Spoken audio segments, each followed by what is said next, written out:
Good afternoon and welcome to another West Valley Open for Business. This is a program that is provided by Westmark. I'm Mike Hoover, the Economic Development Co-Chair for the Economic Development Committee for Westmark, and we are so excited.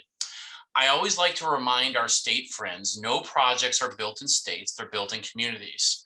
And we have two great communities that are in the West Valley doing some fantastic work, whether it be the city of Buckeye, one of the fastest growing cities in the nation, or the historic city of the city of Litchfield Park and the great work that they're doing in their city center. So before we get started, I wanted to give a warm welcome to everybody who's attending today, and a special welcome to my co-pilot here today, Susie Boyles from the city of Buckeye, Economic Development Director. Susie? Yeah, hi, thank you, Mike. And thank you everyone for joining us. And I echo what Mike said.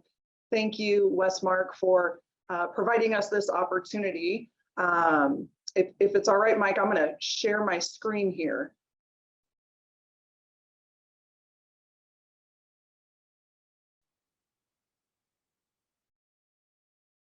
All right, start from the beginning. Okay. Well, again, thank you everyone for joining us today at this webinar. We're really excited to talk about the retail activity that's happening. So again, I'm Susie Boyles. I'm the Economic Development Director here in Buckeye. And I want to do just a quick intro for those of you that might not be familiar with the community. And then I'm going to turn it over to my partner here, Jeff, with Vestar, to talk about some really exciting retail development. So real quick, for those of you who may not be familiar with Buckeye, as Mike said, we are one of the fastest growing cities in the country. We're really excited about that. We are a population of 110,000 people today. We are projected to be about 186,000 people by 2030. So in a short 8 years, we will add almost 100,000 people. And then we'll be over 305,000 people by 2040, which will triple in size in the next 18 years. It's just a tremendous amount of growth. A lot of that growth is actually stemming from our residential permits. You can see here, Buckeye last year issued over 2,600 single-family residential permits. We're on track to do almost 4,000 this year, but that includes not only single-family, but for the first time in 20 years, multi-family development in Buckeye. As everybody knows, the population growth and that residential growth really drives a lot of the success for retail. And we're seeing a ton of that residential growth here in Buckeye. And then with that, we're also seeing a lot of commercial growth. So you can see here, we have almost 9 million square feet of projected activity happening in Buckeye. And that's everything from things that have just opened to under construction to actively being reviewed and pulling permits. You can see almost 700,000 of that is in retail, both retail, healthcare, hospitality. It really runs the gamut. It's a really exciting time to be in Buckeye. And I'm really excited to introduce Jeff to talk specifically about the Verrado Marketplace, which is one of our newest additions to our retail portfolio. It's a very special development. And so, Jeff, I will turn it over to you. Great, thank you.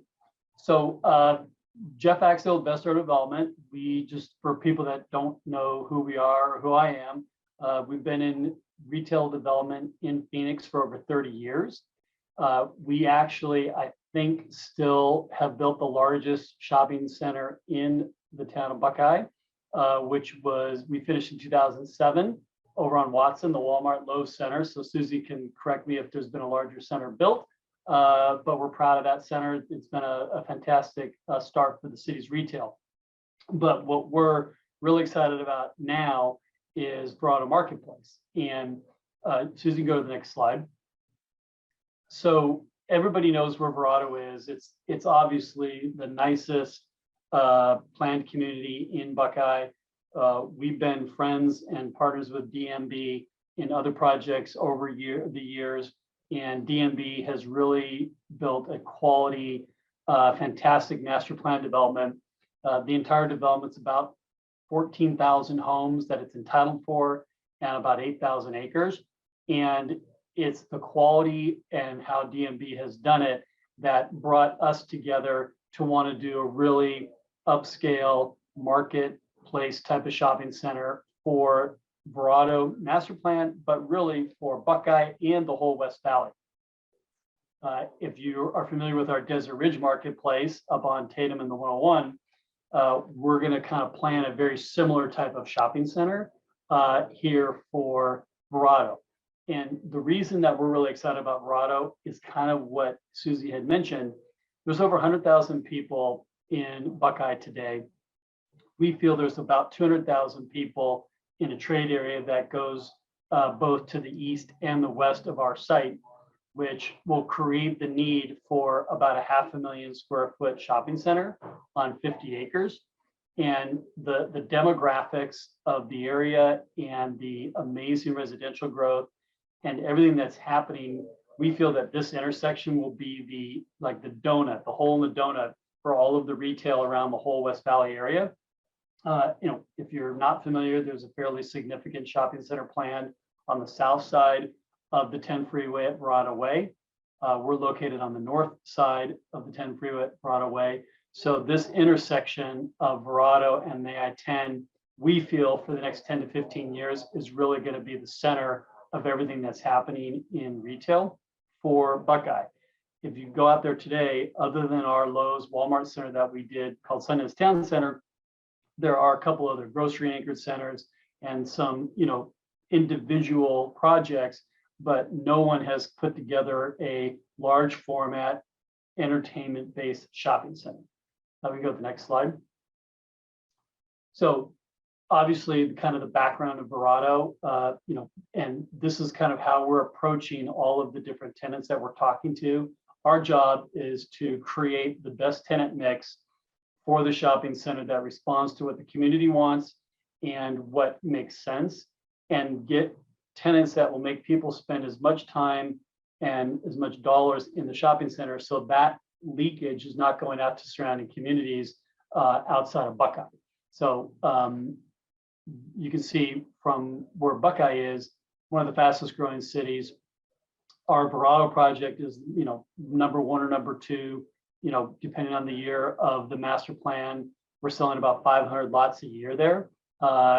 And there's currently about 4,500 homes in the community. So it's definitely, growing, and with what's been happening in the last 2 years, it's getting even stronger. Next slide. So this is kind of gives you a sense of where we feel our trade area is. We're going a little bit to the west out past the existing, Watson Center, but we also feel we're going to get a lot of people toward the east going toward Goodyear. So you can see we've got 10-minute, 30-minute, and 20-minute drive times, kind of how far away people are coming from. I mean, realistically, we're probably not going to get the people that are 30 minutes away, but we feel anybody within the 20-minute drive time is definitely going to be our customer. Then on the right kind of gives you an overview of the Verrado master plan, and then how our project sits right along the freeway, which is fantastic for visibility and access, not just for people that live in Verrado, but again, we want to be the main source of shopping and entertainment for the whole West Valley. Next slide. This is just a little bit more focused on, like, when we're talking to retailers and restaurants, to show them all the different housing. Like, our biggest challenge when we're talking to tenants for growth areas like this is to show them, what's built today, what's in the pipeline, what's permitted, and what's coming. And Susie and her team have been fantastic in terms of giving us all of this data that helps us put together different maps to send to the tenants and to get them excited about, what's happening. Because we're not selling what's here today. We're selling, if this center opens in 3 years, here's what it's going to look like in 3 years. Here's what it's going to look like in 5 years and 10 years. So we have to show them that timeline to get these larger tenants committed. Next slide. What's super important for us too, particularly for the restaurants, are the daytime employment numbers, because as everybody knows, the restaurants and entertainment can't survive only on the nights and the weekends. And if we add a movie theater to our tenant mix, which we do, and I'll show you that when we get to the site plan, but the movie theater combined with all of the daytime population is what helps drive better restaurants. And our goal here is to get a nice mix of local, regional, and some national restaurants, so we can kind of run across the gamut. We want to have, specialty restaurants, and we want to have so it appeals to the whole range of the different people that are coming to the center. Some people might only have a half an hour for lunch. They need more of a casual, fast casual, quick serve type restaurant, where other people will have time on the evenings, the weekends with the entertainment to spend more time. And so we'll have all that wide range of restaurant and entertainment uses. Next slide. So this is our site plan. And as every time we meet with the city, we tell them this is going to change 100 times before it gets built. So just, understand that this is our current conceptual plan. So I'll kind of just walk you through the types of uses and what we're planning. But again, if you can picture Desert Ridge Marketplace, that's about 1.2 million square feet. So it's a larger project, but this will have all the same elements, but on a reduced scale. For example, we will have a grocery store here. We will have a movie theater. We will have a big department store retailer, similar to like what we have in Desert Ridge. And then we have a whole lineup of soft goods and promotional retailers. I won't mention any names today because until we're like signed, sealed, and delivered and under construction, we don't make any announcements. But if you look at our projects throughout the whole valley, you'll kind of see a recurring theme of the types of tenants that we put in our projects. And we're talking to all those same tenants for Verrado, and we have a lot of momentum right now. A lot of tenants are interested that, they put Buckeye on their radar. And so the city of Buckeye has really done a good job getting people excited about the area. Now it's my job to get them excited about my particular project and what we're going to put together. So what's really important here is DMB wanted a town center. So we feel like adding the movie theater and then the big gathering space, Central Square, Central Green, however you want to call it, for community events is super important. In our projects, we have marketing teams that program events, anywhere from 250 to 350 days a year, depending on the size of the project. So we will have all types of free programming where we do concerts and yoga events and farmers markets and all these types of things. But we also open it up to the community groups. And we have a lot of different, dance troupes and different things that are going on. The schools take advantage of it. The cities take advantage of it. And so we offer up our community space for all those types of things as well. And this will become the new town square, town center for Verrado, as well as, again, the whole city of Buckeye and the West Valley, because I think we're going to be drawing people from at least 10 miles in either direction. But yet there are some competing centers as you go into, Goodyear and that way. But when you put all these elements together with the grocery store and the movie theater and all the different retailers, you get a lot more bang for your buck than having just a single, retailer position in another center or, one of the components. For example, you've got a big theater down in Australia. They do fantastic. It's one of the top theaters in the state, but there's really nothing around them that, compels people to come for anything other than just the movie. So when you have the movie combined with everything else we're doing, we're going to create that sense of community and that sense of, people wanting to spend more time here and make more trips here. Important too, it was probably wondering like, well, when can we shop there? What's the timing? Our current plan, if all goes well, is that we would break ground toward the end of 2023, early 2024, and that the project would open in the first quarter of 2025. So that's kind of our current timing right now. The city has been fantastic in kind of fast tracking, all of the stuff that we need to bring the development together. These types of projects, it's like herding cats. We've got, 70 different retailers. We've got, the whole approval process with the city. We've got, our partner DMB and everything that they're doing in Verrado. we've got, our lenders. So all these different pieces of the puzzle, we kind of have to get on the same train, move in the same direction, because our goal is to basically open the entire center and open all of these tenants within about a 45-day window.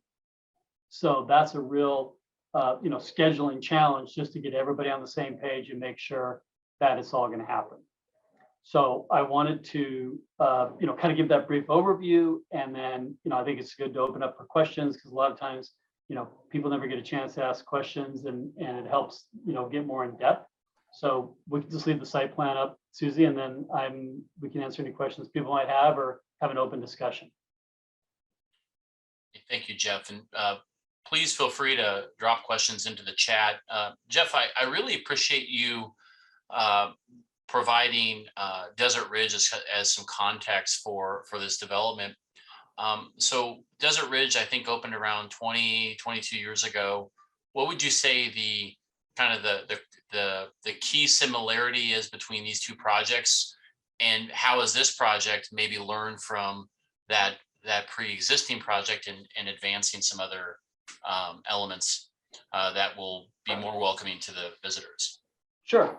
So the key thing about retail centers is that you always have to be, changing and learning and adapting and, working to make it better.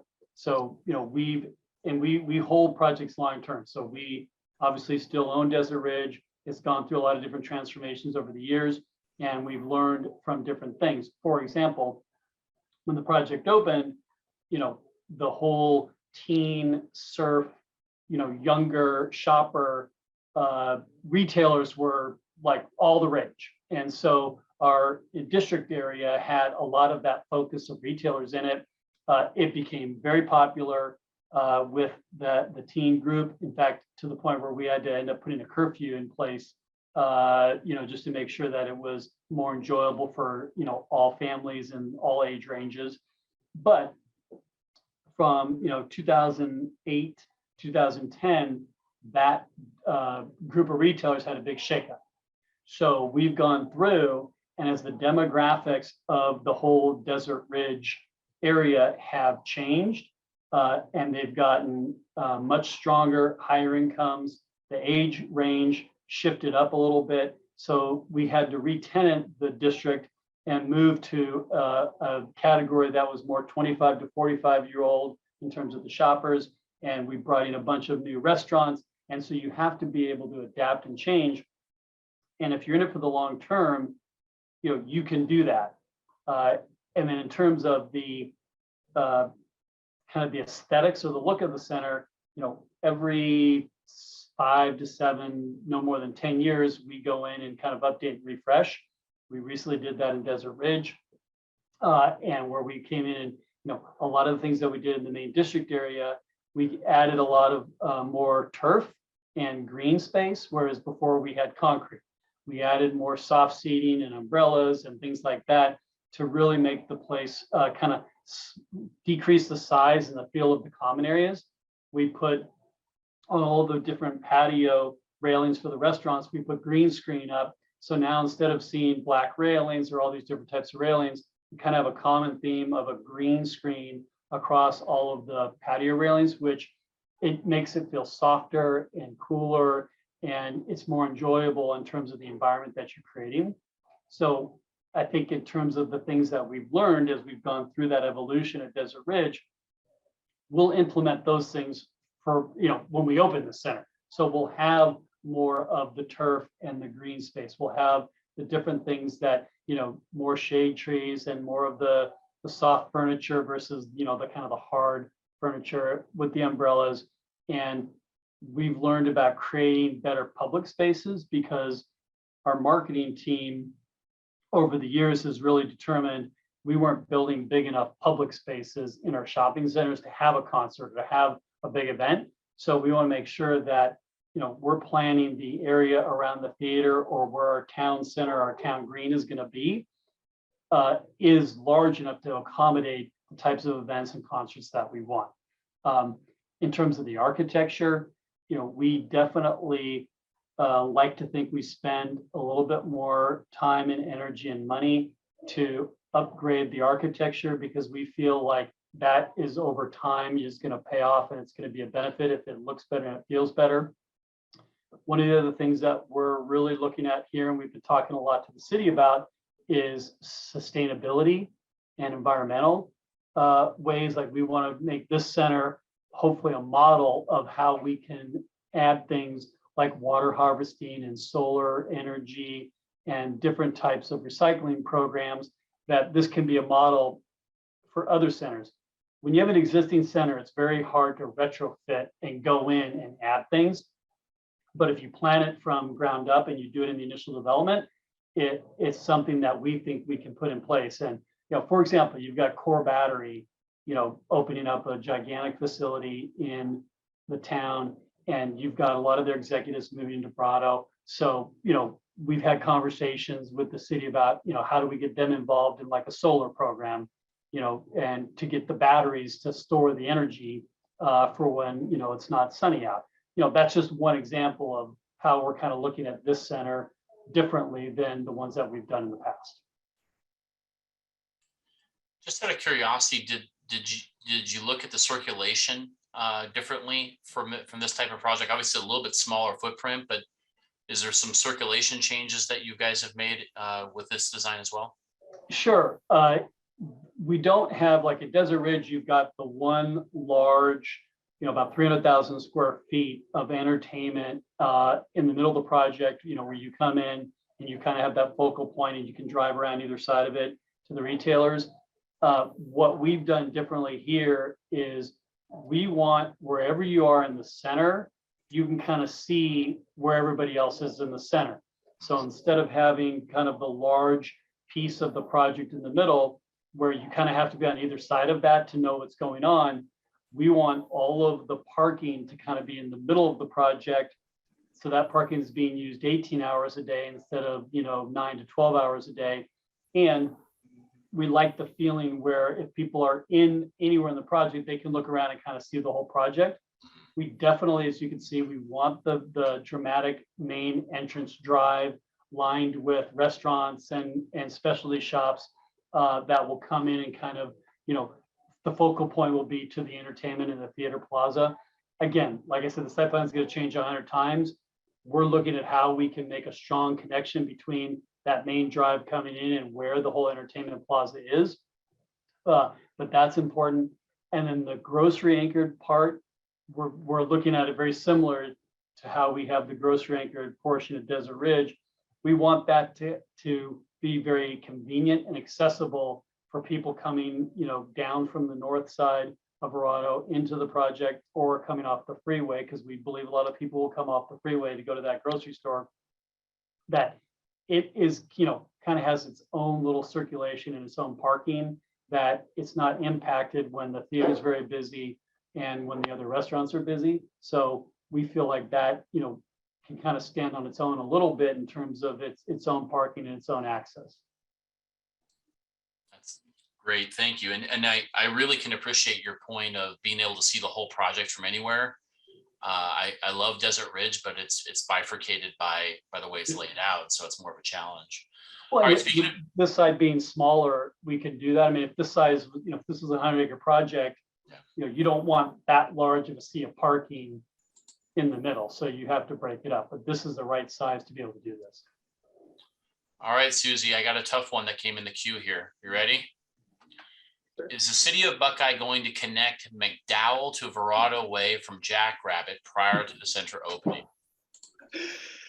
So yes, that is part of kind of all the planning that Jeff was talking about earlier, and the coordination on bringing this project online is the extension of McDowell.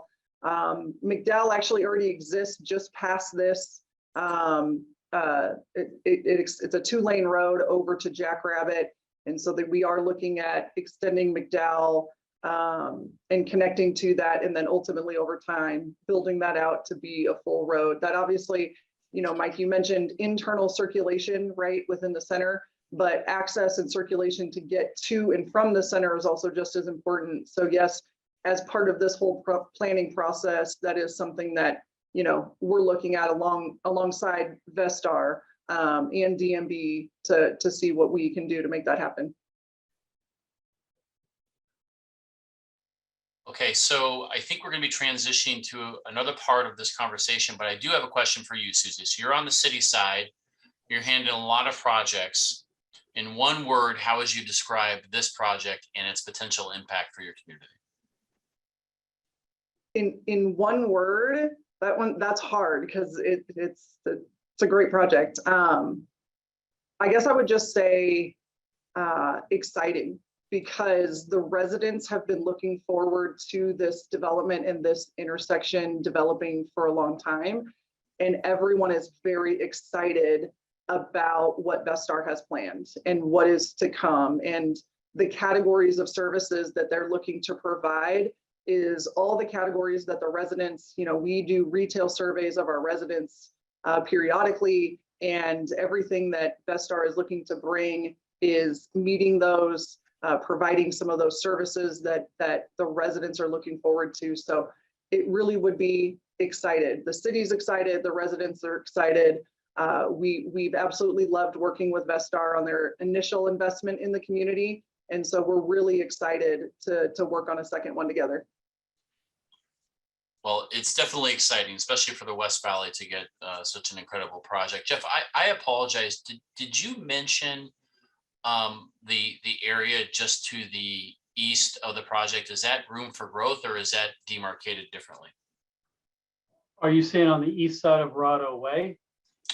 On the east side of the project, I see an outline of the green area. Oh, okay. So that is a parcel that's being retained by DMB for another use. That is not part of our shopping center. Okay. All right. So how would you describe this project in one word, Jeff? Exceptional. Yeah, I would agree. Yeah, this. I think it's exciting, Susie, to your point, but to have this type of quality development coming into the West Valley, coming into Buckeye, and more importantly, not just servicing the community of Buckeye, but the visitors, but the outlying communities as well. I think it's fantastic, and it is a great advertisement of what the West Valley is right off of I-10. Great, thank you. Well, thanks for all the time putting into the work, Susie, on the city side, and Jeff. This type of investment is just something that our communities are so appreciative of, and it's what makes the West Valley such a wonderful place. So thank you. Great. Thanks for having us. Thanks, Mike.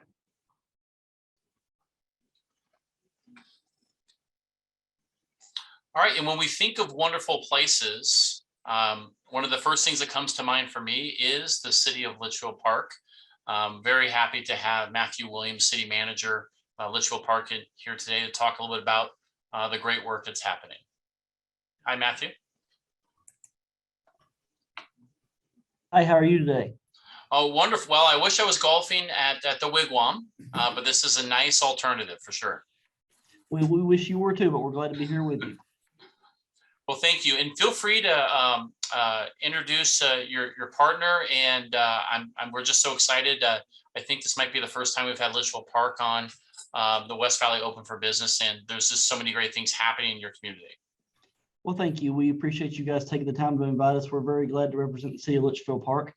Again, my name is Matthew Williams. I am the city manager for Litchfield Park, and also here with us I have Woody Scouten. Woody is our special projects manager over Litchfield Square. I would like to say about this project in general, it's a great project. It's unique in so many ways. For those of you that know Litchfield Park, it's a beautiful place to be. It's just a special place, and we want to keep it that way. This project is very unique in that it's 100% city owned, and it's a high-end mixed-use development that the city's been planning for about 25 years. And we're very proud to see this project going forward. And Woody's going to get more into that. But again, we welcome any questions and look forward to working with you on Litchfield Square. And thank you for inviting us today. And at this time, I'm going to turn it over to Woody. Okay, thank you. Let me share my screen here.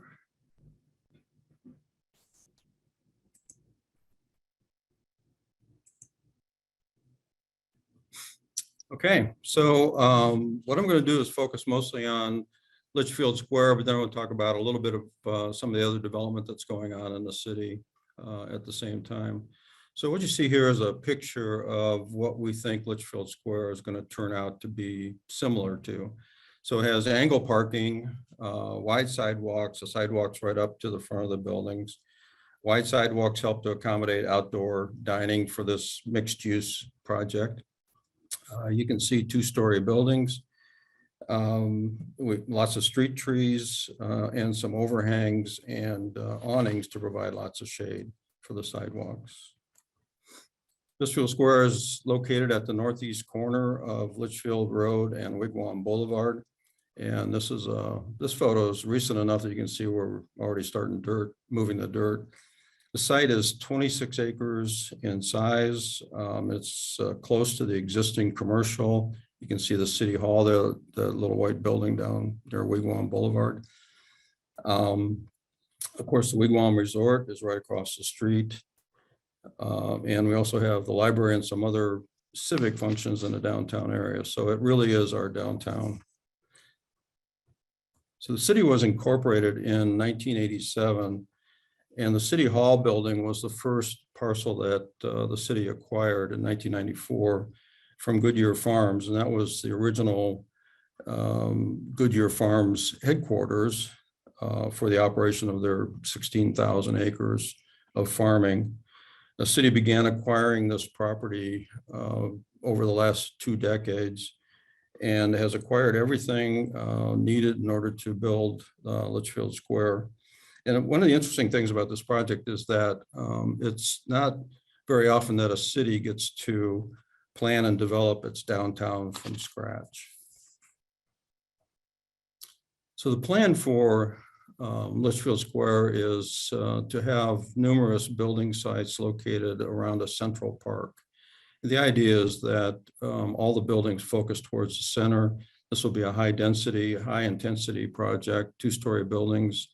The park will be used not only for special events, our special events, but also for rental to other groups and corporate entities that want to provide a space for their events. One of the things you can note is that we have an excellent street network with lots of connections to the adjoining streets. So we anticipate a lot of traffic coming in and out of the facility, and that will obviously aid it. And then in Litchfield Road, you can see a plan for a roundabout there, which is already under construction. There's 7 lots for sale to mixed-use developers. We did the plat back in February of this year. We already sold 1 lot, and that developer is moving ahead with his design plans right now for 40,000 square feet of a mix of retail, some office, and 2 restaurants. So it's going to be a very nice first addition to the project. The remaining lots are being marketed regionally and nationally by Jones, Lang, and LaSalle. And they have asked for proposals to be submitted to the city by about the middle of October. So we should be seeing those proposals soon. And we're already seeing a lot of good interest in developers for those lots. The city owns the remaining lots for the purposes of parking. And of course, the city owns the park site. Just by the numbers here, 26 acres in size, we're shooting for about 400,000 square feet of building area, roughly split between retail and office. We'll see what the office market turns out to be and how much of that actually becomes office as opposed to retail. Office is important, obviously, because it provides customers for the shops and the restaurants and so on. And then we think we're going to have about 6 restaurants. As I mentioned, 2 are already in the works. If we're successful in achieving this whole 400,000 square feet, then we're going to need something around 1,650 parking spaces, which means probably up to 4 parking garages.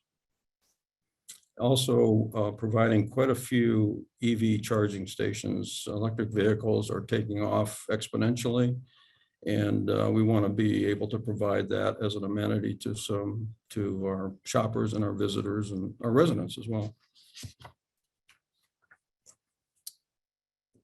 The picture shows a rendering of the first restroom building, and it gives you an idea of a little bit of the architectural style that we're going to be looking for in this project. So in 2021, we completed essentially all of the design of the infrastructure. We finalized the park and its design and all the amenities to go with it. We started construction a little over a year ago, sold $15 million of bonds in 2021, and completed the water and sewer systems. To keep an eye on the time here. In 2022, we built the underground stormwater retention system, and this is a key part of the design of this project because it allows a greater density for the buildings. The developers are able to use much more of their lot for buildings as opposed to stormwater retention. So all of the stormwater from the project is sent to this underground stormwater facility that you can see in the picture there. And that's in the southern part of the park. We're under construction with Litchfield Road and should have that completed by December of this year. Completed all the installation of the dry utilities. Site and roadway grading has been completed. And then we're finishing up some of the design for the park and other amenities this year. Looking forward into 2023, 2024, we're looking for additional lot sales. As I mentioned, we should be getting proposals in a month or so for the sale of those remaining 6 lots. We'll be building all of the internal streets. We are relocating a portion of the Airline Canal, which is a canal that provides water to the Wigwam Resort golf courses. So we have to relocate a part of that in order to have room for the north parking garage in the future. We'll be building park amenities and finishing up the parcel grading, installing the EV charging stations, and building the Welcome Plaza, which I'll talk about in a minute, and then get started on the parking garage designs later this year, first of next year. One of the things that I think I pointed out earlier is that all of the internal streets have angle parking in front of the buildings. And we think that's important because it provides easy access right to the stores and the restaurants directly from the street. Now, on busy days, that won't be enough. That's why we're looking at parking garages as well. That's a picture there of the roundabout that's under construction. That was taken on September 16th.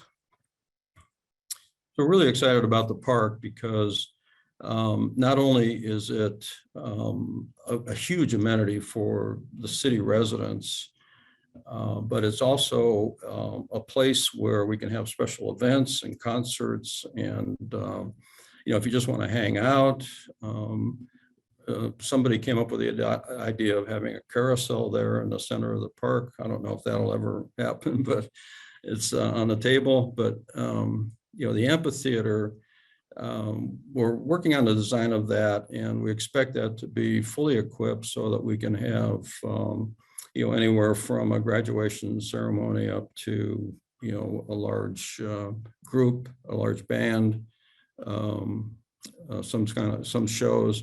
We've also set it up so that we can fence it off if we want to have alcohol sales or control access, to the concert or whatever it is.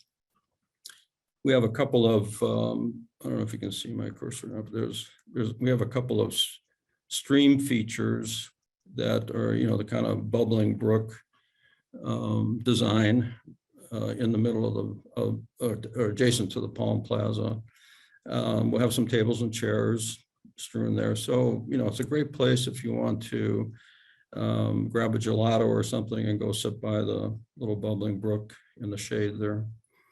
We'll have all kinds of picnic tables. We have a memorial plaza, which is in the center of the park, which will provide a place for things like the Blue Star Moms and maybe some other memorial items. We're going to honor Paul Litchfield, the founder of Litchfield Park.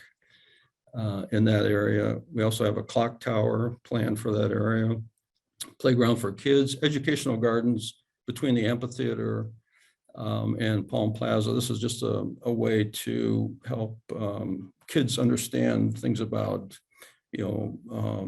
flowers and fauna and so on, things that they might not otherwise learn. Public Wi-Fi, which will be free within the park area itself. I mentioned the event lawn, and then I'm really excited about the food truck parking. So what we're doing is we're installing 50 amp receptacles around the 3 sides of the park so that we can have food truck events and they can come in and park in the angle parking area. Of course, they'll have to parallel park because of their size, but they'll parallel park and we'll have a bunch of food trucks they can plug into the power system there and provide their goodies. We also have 10 device charging stations scattered around the park. So if you're sitting there eating your gelato, you can also be charging your phone at the same time. The city puts on a number of special events each year, several of them. And here's just a handful of some of the larger events that we put on. Historically, we've put those on by closing Old Litchfield Road and Wigwam Boulevard, which is basically the center part of town, closing that to traffic, and all the vendors set up their tents on the streets and some of the grassy areas adjoining it. With the design of this park, we wanted to be able to bring those special events into the park, which obviously benefits some of the stores and the restaurants because we're bringing shoppers and diners into that area. So a little bit of synergy there in terms of when the city puts on these events, which are mostly in the fall and winter time. And to the right there, you can see that we just did a concept plan to make sure that we could handle enough vendor tents either in the park itself or on the streets surrounding us. So we would close those 3 streets and turn them into pedestrian areas with the vendor tents.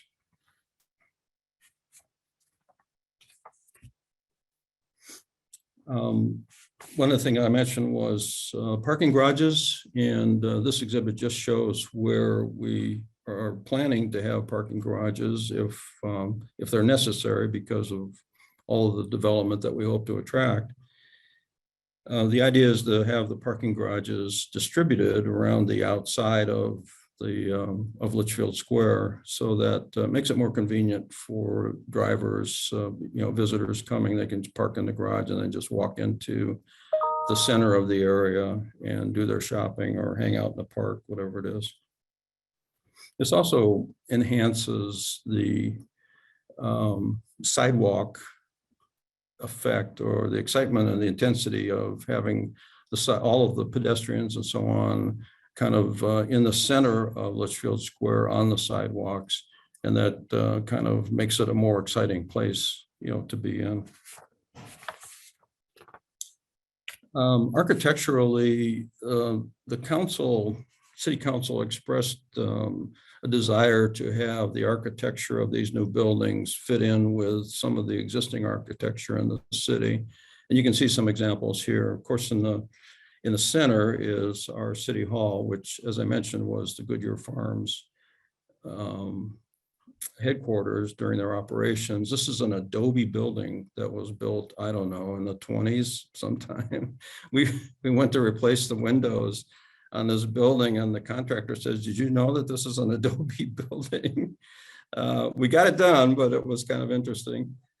In the upper left-hand corner is the church at Litchfield Park, which was built in 1937. Has some very wonderful architecture to it. Upper right corner is the Wigwam Resort itself. Again, kind of a Western theme. Down in the lower right corner is the Santa Barbara Public Market, which again is kind of a modern take on, the Santa Barbara look, if you will. And I think that's where we'll kind of go with most of our buildings, is more of a modernized vision of that Santa Barbara, the white stucco and the red tile roofs and so on. In the lower left corner is our existing commercial center, our existing downtown, which has some shops and some restaurants, and was built back in the 1940s. And again, the arches and some of that look is what we're hoping that the developers will work with. Some of the features of Litchfield Square that I wanted to point out are in the upper left-hand corner. This is our Welcome Plaza. So this is right at the corner of Litchfield Road and Wigwam Boulevard. This is where we'll have our iconic spire, if you will, saying to people, you have arrived. This is Litchfield Square, 26-foot tall spire, light illuminated at night. This is a future bus stop. We're in the process of designing a bus shelter for that. Don't know when the buses will arrive, but we'll have the design ready to go. So we think this will be until the buses arrive, this will be a great pickup and drop off point, ride sharing, or just, your brother's picking you up after, having, doing some shopping or whatever. So we provided some benches and shade and so on, and lighting. In the upper right corner is a concept for the clock tower that would be in the middle of the park. This is obviously a fairly modern concept, but if you notice the diamonds, that harkens back to some of the original tread on the tires that Goodyear Tire and Rubber Company produced back in the 20s. And we're trying to make that connection, maintain that connection between Litchfield Park and its roots, which was Goodyear Tire and Rubber Company way back when. Below that is an artist's concept of the buildings that will be built on Lot 3. I mentioned that we sold that lot, and the developer is currently under design with his project, and we think he thinks this is what it's going to end up looking like. So again, 2-story, interesting architecture, the 2 restaurants with outside dining. These buildings aren't up against the sidewalk because this lot is on a portion of Village Parkway that runs through the project that won't have angled parking. So they're set back a little bit.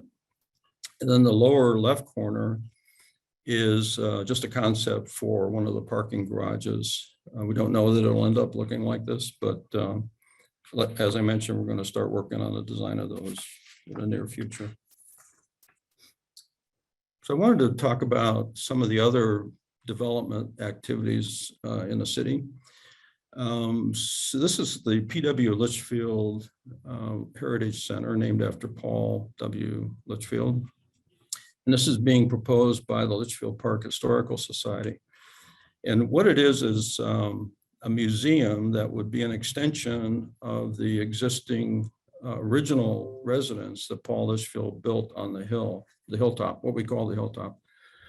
The hilltop is located on the west side of Litchfield Road, about a quarter mile north of Camelback Road. And you can't miss it if you're driving in that area.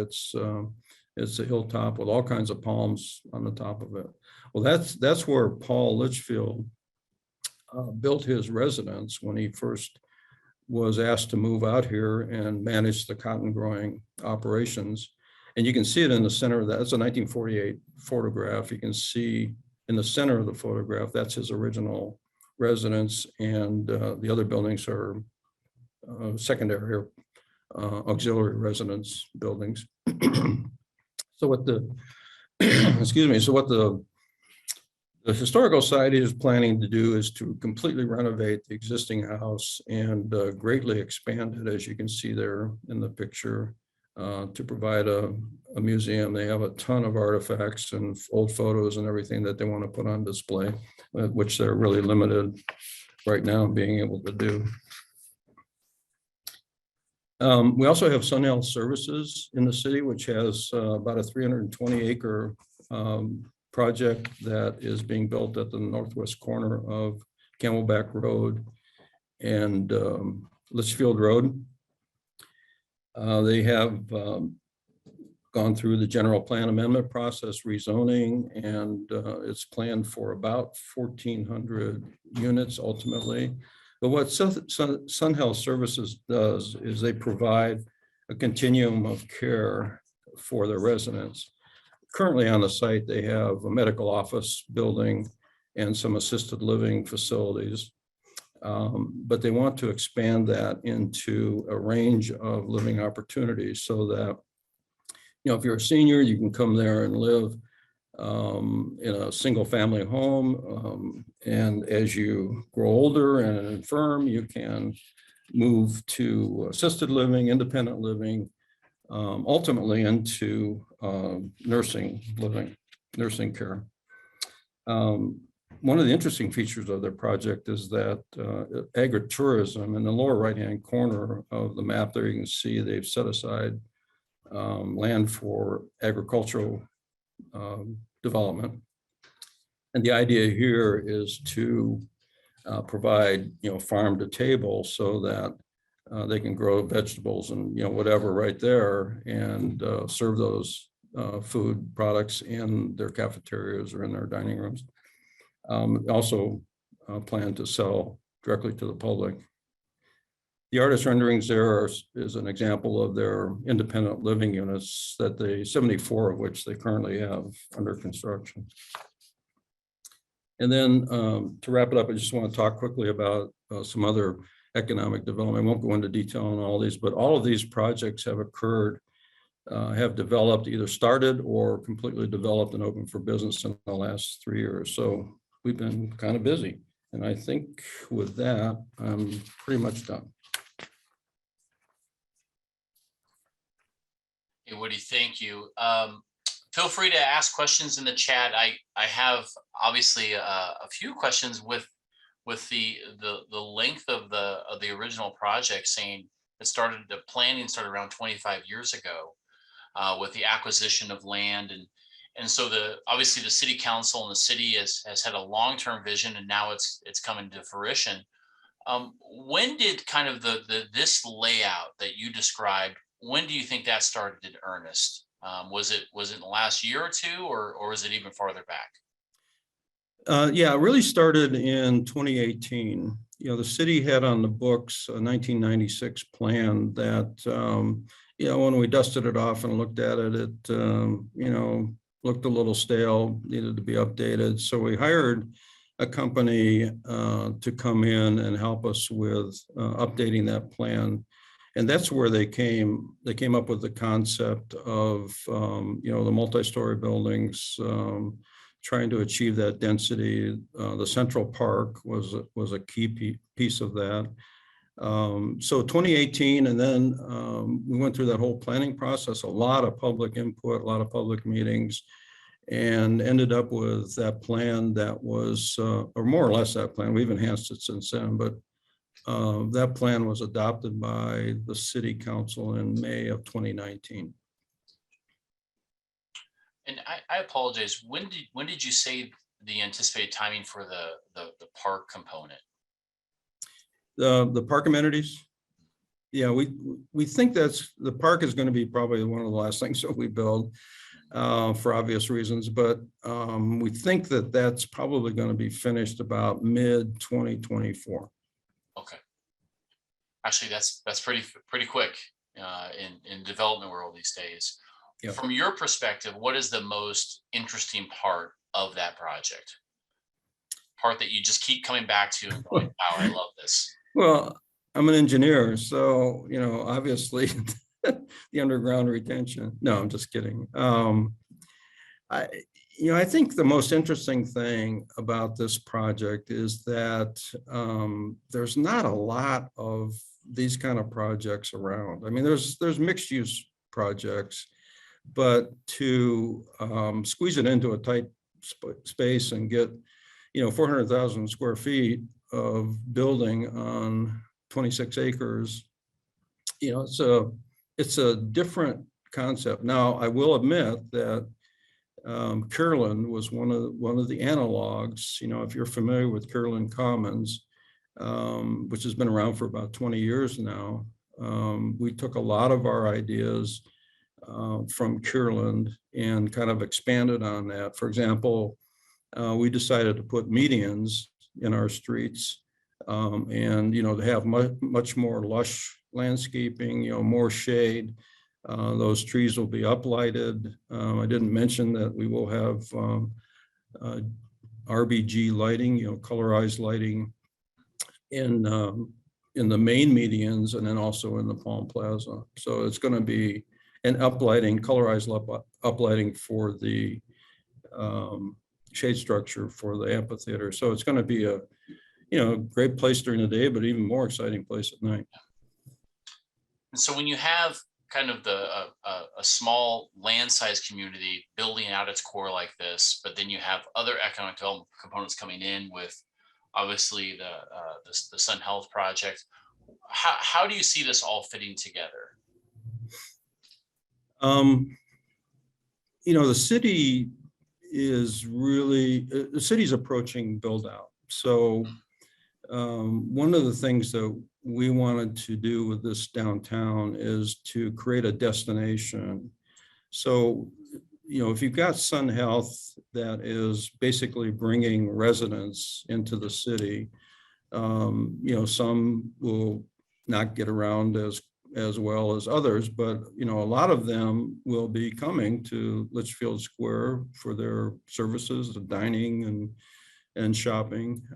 We also, I didn't show that, but we have a 15-acre parcel across the street from Litchfield Square that it has gone through general plan amendment and is working actively to develop that into a higher end residential product. So we'll have some built-in users, if you will, in that 15 acres right across the street.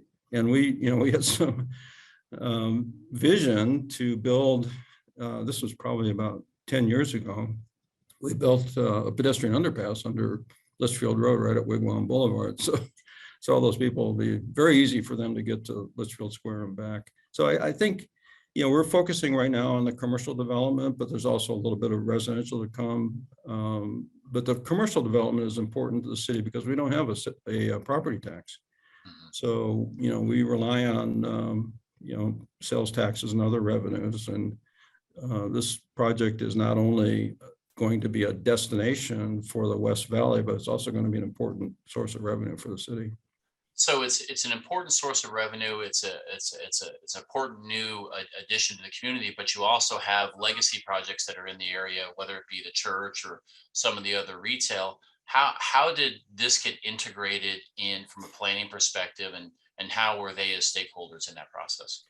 Yeah, that's a great question. One of the things that we hope to do, and we haven't gotten down to this level of detail yet, and we have a couple of opportunities. I mentioned that carousel plaza.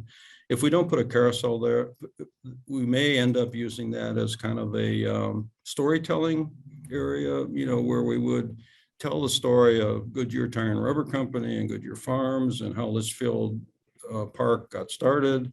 Paul Litchfield himself. The clock tower will be named after Paul Litchfield. We'll have a plaque on that. We'll talk a little bit about him. We also want to tie in the Historical Society because we want people to get excited about the history. And there's a lot of history here in Litchfield Park, but get excited about the history and then go up to the museum and see some of the history firsthand. Yeah. So a lot of history, a lot of new development. I'm going to ask you the same question we asked our friends in the city of Buckeye. What's the one word that comes to mind when you're thinking of this project? Yeah. Matthew, you want to pick one? Well, if Matthew's still on, he'll get the same question. I'd say extraordinary. Yeah. Yeah. I would say a legacy. You had mentioned legacy projects, and Litchfield Park is all about lifestyle. People expect things, a certain lifestyle to live in Litchfield Park, and this project is a big part of that. Is that we get one chance to build this and build this right, and we want to make sure that it's amenity that adds to the community that does nothing take away from it. So it's very important for us. I know Woody has a lot of pride in this project. I do as well. And we look forward to seeing this grow into something that is a legacy for the city and for us ourselves. It's a great project and a great opportunity that we get to be involved in this project and see it happen. I did notice too, we had a question on the chat group as far as the church. Yeah, the question on the church was, were there any special considerations in working with the adjacent church in this process? I can address some of that. Woody, jump in here. Woody has been working with the local church. Of course, she's speaking about the church at Litchfield Park. Recently, we've been working with them about a variance on how close they can build. And we're also looking to put an entertainment district in place in Litchfield Square that controls, like, for example, how close a bar can be to a church. So we are working on those details. Also, we have a city center working group, and the pastor of the church is involved in that working group. And we're trying to work with all the partners involved, and they've been great partners on this project. What do you think you'd like to add on that? Yeah, and I think you touched on an important point. The church, it's interesting that the church, typically doesn't fit into a project like this, but this church wants to. They want to be a part of Litchfield Square, which which is good because it helps. And we should also talk about the commercial corner that's existing right now that Litchfield Square kind of wraps around on two sides. They are also definitely looking forward to Litchfield Square, and that the owner of that property has talked about adding another building, two-story building. So the church has been great to work with, and we've worked out issues with their driveways and drainage and things like that. And I think it's just because they have such a great attitude towards the downtown and the city in general. Well, gentlemen, thank you for your time. We started this conversation talking about how no projects are built in states, they're built in communities, and in the legacy that Matthew, that you described, that you're so proud to be a part of developing in the city of Litchfield Park, is not only something for the Litchfield Park, but it's something for all of us to be proud of in the West Valley. And again, thank you for your time, Woody. Thank you for your time, Matthew, and thank you for everybody for being at another West Valley Open for Business with our great colleagues in the city of Buckeye and our great colleagues in the city of Litchfield. And we'll see you next time. Thank you for Thank you. Thank you.